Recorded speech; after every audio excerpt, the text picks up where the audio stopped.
Probably left at least another 10 feet out there, just not getting it all together on the third, but still that line drive kind of effort. Still got up over his skis, but left a good 10 odd feet out there on the water. But he's through. He's on the podium. The bubble score, or the score to beat now is 2:09. 2 skiers left. We have got Joel Poland, who is about to hit the water, and then we'll finish things off with Ryan Dodd. Great Britain and Canada coming up. Ladies and gentlemen, please make him welcome here. He is from Great Britain. It is Joel Poland. Oh yeah, Joel Poland, the showstopper.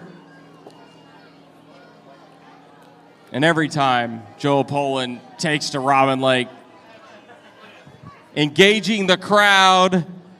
Joel Poland has done some amazing things here this weekend. Obviously, he punched his ticket with that 2:30, and I tell you, Ryan had quite a bit of work to do to catch him at that 2:30 yesterday. That was a beast of a jump from Joel Poland. What can he do here today? Now, I'll tell you this. You know, Joel Poland on social media, it doesn't matter what time of day it is, Joel Poland will go out and take a jump practice ride. I've seen posts at literally like 6:30 in the morning, 7. I mean, the sun is breaking into the clouds, and Joel Poland is jumping. We're here in the afternoon. He's jumping now. And why I say that is important, he's got one speed, and that's full send mode. It's all out here for Joel Poland. Oh, yeah, look at him. He's just going to get slingshot out onto the passenger side of that ski nautique now. He's going to launch across the wakes. He's going to wait for this glide. Can he do it on jump one? Can he put himself into the lead and really put the pressure back on Ryan Dodd? Nice slow turn now. Edging. Look, he got loads of speed. That's the extension you want. And that's going to be pushing around about the nearly high 220s. Give me around about that. Yeah, around about 220, I think, there on the first one there for Joel. Going to guarantee him a silver medal here. Well, he knows that's a good jump. You know, it's almost like he is trying not to get too excited. He knows he has 2 jumps remaining, and then Ryan Dodd sits on the dock. It's crazy to think as the score is going to come out right here. 2:15, your current leader, Joel Poland, but with Ryan Dodd on the dock. You know, he had a 2:30, and Ryan still out-jumped him by 2 feet yesterday.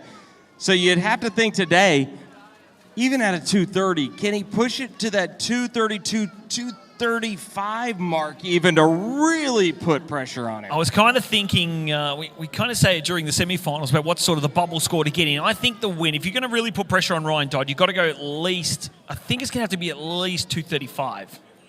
I think you're right. I mean, 2:35 would be an unbelievable jump. Here we go, jump number 2, Joel Poland.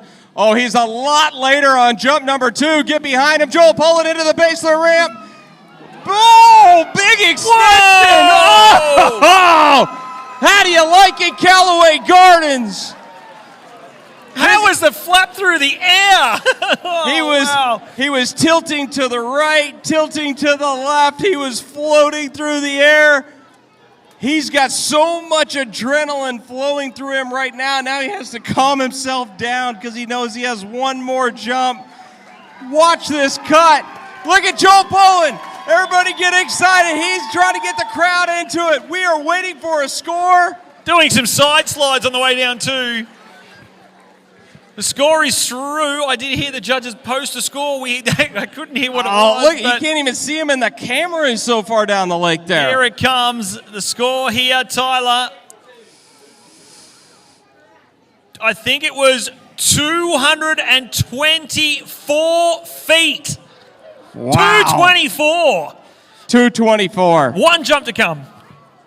Now he's got to collect his composure here and come back down and focus. Joel Poland, jump number 3. He had the 2:30 yesterday. Callaway, get behind him. He's going to be late on jump number 3. Here comes Joel Poland, edging into the base of the ramp, and he's sitting back there. So it's going to be the 2:24 that Ryan Dodd is going to have to overcome. Well, he's back into the crowd. How do you like it? Joel Poland. I love it. Absolutely love it. Go get around him, folks. Go around. Go and give him a pat on the back. He's a showman. That's what he loves to do. But there you go. 2:04 on the third jump. He's going to be not as far as the 2:24 that we saw on jump number 2. But well done there. That's the score to beat. We have one final competitor left, and that is going to finish things off here in 2024, Tyler. It's been a privilege up here in the Robin's Nest with you all weekend and sending those vibes out to all of you watching us on the webcast, wherever you are around the world, and all of you, the huge crowd that's been here on the banks of Robin Lake and Callaway Gardens. Well, Jared, thank you so much for the kind words. It's been an honor to be up here with you in the Robin's Nest. This is the best seat in the house as we get geared up and ready for our top seed, the Red Bib, the defending champ, Ryan Dodd. Needs anything better than a 2:24. You see right there, Joel Pullen with the 2:24, Florian Parth, 2:09, and now it's going to come down to the last and final competitor of the day. And I will say this, you talk about full send mode, you talk about beast mode, how do you not talk about Ryan Dodd when you use those types of words? Yeah, he's ready. He's dialed up, ready for beast mode. Team Nautique athlete from Canada. Make him welcome here, Callaway. It is Ryan Dodd. I would not be surprised if Ryan Dodd has a chance, potentially. 2:24 is still a big jump, but there's a potential here for a one and done from Ryan Dodd. Oh, definitely. And we see that from Ryan all around the world. Likes to save his body. Of course, this sort of event, it's not something you can do every single day. It does take a big toll on your body. When you're 40 years of age and still battling it out against the 20 and 23 and 24 and 25-year-olds, you know what? You've really got to push your body to those limits, and we know what recovery's like at our age when we get up that sort of figure. But you know, for Ryan to be still there and still pushing that, still holding on to that world record, still getting up there with being the Moomba Masters champion and current world champion. See if he can do the Masters double. Here we go, Tyler. Bring us through. Ryan Dodd, jump number 1. Ryan Dodd, your top seed, the defending champ, needs anything more than 224 feet to take the championship right here, right now. Here he goes. 3, 2, 1. Blast off for Ryan Dodd. Big lift. Is it going to be enough? Oh. Had a lot of speed. Right in the same mark. I don't know, though. 224 is out there. Now, I will say this about Joel Pullen's 224. We saw a lot of lift, but there was some tilt in Joel Pullen's flight. Ryan just, soaring through the air. A lot of speed. We're waiting on that mark. Distance is through. It's not enough. It's not going to be one and done for Dodd. 219 feet. 219. Joel Pullen still hanging on. Right there, it was almost more like a line drive compared to Joel Pullen with a lot of lift. Ryan so strong with his right leg into the base of the ramp. You talk about acceleration, and over the years, a lot of the Canadians going back to Jared Llewellyn showing how strong they are with their right leg into the base of the ramp. Ryan needs to get this one right now, right here, Callaway. His second attempt, your top seed. He's still 5 feet shy. He needs to get that 225 if he wants the championship right here. Oh, bringing it down the lake. Here comes Ryan Dodd, jump number 2. That's a beast of a jump. But, it's right in that same hole on Robin Lake. Could this be down to metric, Tyler? I want to say that looked a couple feet further, but... Was it 6 feet further? I don't think Ryan knows it. I don't know if he knows that he think he did it. We are waiting. We are waiting. Oh, it was actually less. He's dropped back. It was a 218. 218 for Ryan Dodd. It's going to come up to the last jump. The last jump for the championship of the tournament. Wow, jumping distance is down from yesterday, even from all of our athletes. So it all comes down to this, Tyler. Look at this crowd on the banks. They're all getting close to this. This is the culmination of the past 3 days, all down to our final jump. Tyler, do you want to bring this one through? Here we go, Ryan Dodd, jump number 3. Ryan Dodd needs anything more than 2:24. Poland watching intently. Can he hang on? The last jump of the tournament. Ladies and gentlemen, here comes Ryan Dodd. 3, 2, 1, blast off. Oh, No, it's not going to be it. I don't think so. know. Does Joel Poland hang on, or is it Dodd? I don't know. Just going to get it the official distance through. I don't think anybody in the pavilion knows. We don't know. The judges. What an ending, though. What a weekend. How fitting it would be. And the score is coming through as Ryan. The score is through, Tyler. The score is 218 feet. So your 2024 Masters champion is from Great Britain, and it's going to be Joel Poland. Wow. Oh, he's into the water.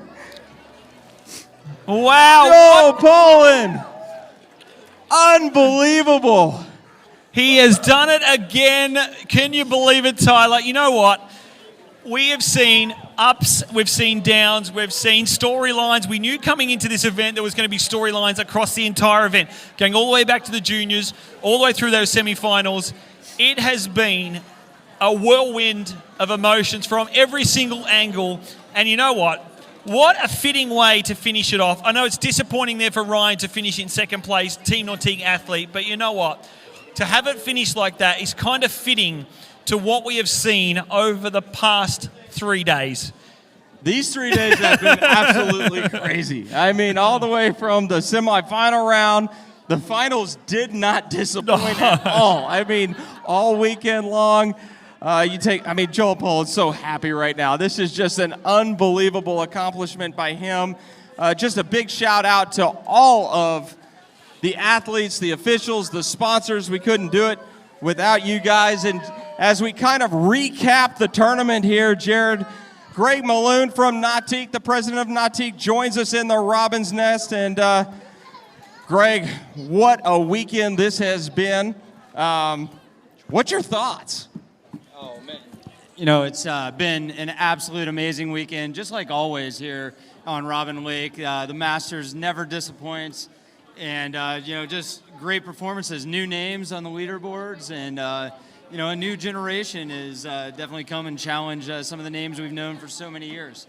Well, it's so good to be back in 2024. It was so good to see all the spectators out there in Callaway, all the vendors down on the beach, and everything that Nautique does. I've learned so much about the engines you're putting into these Nautiques and everything that's going on in the factory. What's been new? What's been new going into 2024 for you guys? Well, it's we have so many great partners, and they come out here to support the sport as well. Not only do they build some of the finest products that go into our products and make them the best in the world, but they're out here supporting the event. You see them up and down the beach here, and so they just do a fantastic job of building us great boats so we can build great boats. That new Paragon down there this year, new for 2024, but all of these boats that we have on site are fantastic boats. Filling a mission and getting people in the water and having a great family time. And we were talking about the juniors earlier when we started off the weekend. 2 new course records from the juniors. Obviously, we got to see a display of talent from the Team Nautique athletes. And, Nautique's done so much, with the sponsorships and the partnerships across the board. But I know this tournament means so much to the athletes. And, from an announcer's standpoint, I'm sure they would want me to give you a big thank you for hosting this along with Callaway each and every year. This definitely wouldn't be the show it is without the athletes on the water. We're here to set the stage, and then they come and perform and make the show happen. And what a show it was again this year. I mean, it's hats off to all the great performances out there. Great to see another safe tournament concluded here at Robin Lake, and excited to bring the 65th here next year. Yeah, the 65th. You're going to want to mark your calendars for that. And it's been such a pleasure to be in the booth with Jared Afaro all weekend long. And Jared's down at Moomba, right, to always start the season off, I guess, for our season, the end of your season. But Nautique being pulled all around the world. It's a really special thing that Nautique's part of that tournament as well. You know what? It's a privilege having the best tournament towboat here at the best events, whether it's World Championships, whether it's Moomba, whether it's the Masters. But you know what? It's a different feeling here at the Masters compared to Moomba. Moomba, we got a lot of people there. It's a lot more people. But you know what? These people out here at Callaway Gardens, Greg, you know them. They come past. They see you every single year. These are die-hard water ski fans that come here just to watch this event. What have you got to say to those people out there that come here and support the event each and every year? You know, it's we see some familiar faces, also some new faces every year as well. You know, and I was sitting in the stands down here watching the jump finals, and everybody's got to calculate it out, you know, how far is that one, and was that better than the last jump? And, you know, it's an engaged fan group, and so they're putting on a show, not only for the new fans, all the fans around the beach, but for people that have been watching the sport, live by this sport, and, you know, pilgrimage every year here to Callaway Gardens to make it the best Memorial Day ever. Well, I tell you this, Greg, it was so cool to be up in the Robin's Nest doing some interviews this weekend as well and understanding the relationship between PCM and GM Marine. We hear that engine roar here in the jump event. Tell us a little bit about that relationship. You know, obviously PCM had been a partner for well over 35 years before they joined the Craft family. And so, you know, it's great to have, you know, our engines, our transmissions, you know, all of that powertrain kind of in-house as a part of the Craft family. Just lets us secure the path for what Nautique is, and we can advance the product so much faster and so much quicker because of that. GM has been a fantastic partner, you know, providing great power, just the right engine, you know, from a weight perspective to the power output, to be able to propel, you know, from a Ski Nautique all the way to the G-Series boat we see out there, you know, different kind of power that's required, and to just build us fantastic engines for running all over the world, whether it's here on Robin Lake or on Lake Tahoe at 6,000 feet. You know, there's nothing else can be said about how great these partners have been to power our products. Well, I tell you this, there's been so many spectators and folks that may be interested in a Nautique, and one of those really cool features is when you log in to the website and you get to design and customize a boat. Tell us a little bit about that process for anyone who's interested. Well, when you go to Nautique.com, you're going to see up there in the top right-hand corner that Design Your Nautique.